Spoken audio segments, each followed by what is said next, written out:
We fell in love with the land. The land is beautiful. And the house, it's a pretty cold house. It's 100 years old.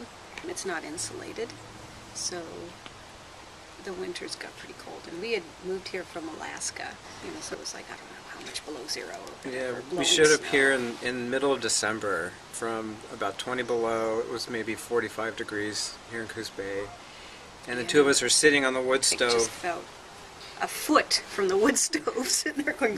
Sitting there shivering, going, how did we become wimps so fast, going from 20 below to 45 degrees?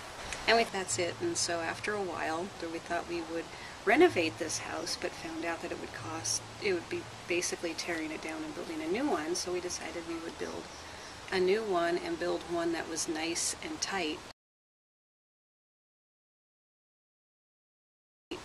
And having been in Alaska, we knew what nice tight houses are. So we wanted a house that was really insulated and that we got a lot of exposure to the sun whenever it's out in lovely Oregon. And we also wanted just a different layout, and we wanted a smaller home because we're not into the big houses. We found this book called The Not So Big House, and those were like not so big, except they were like 3,000 and 4,000 square feet of not so big. Pretty big, not so big houses. They're pretty big, not so big houses. But we got a lot of good ideas from them. And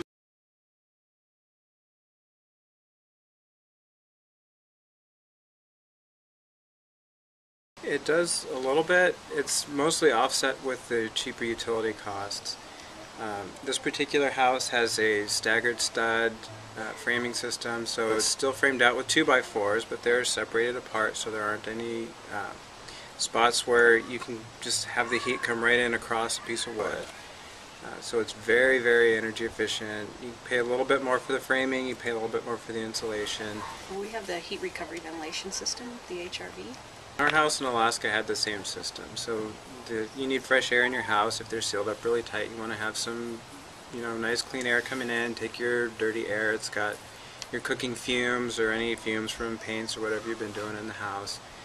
So it takes that air and it pushes it outside and it brings in fresh air, and then it heats the incoming fresh air with the outgoing air, so you can usually get about 70 to 80% of the heat out of that. So you're not just bringing cold air into your house.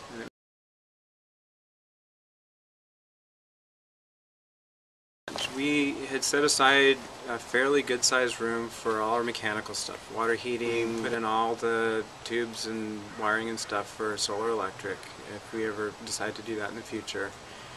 But with all the systems that we have in there, radiant floor heating, solar thermal, low voltage wiring, things like that, that space started to go away really fast, and it gets hard to sort of integrate all of those systems into one house. It does take some planning ahead of time because you end up running a lot of extra piping and a lot of extra wiring. But it's things that when you're building a house, it's a lot cheaper to do than to try and retrofit later.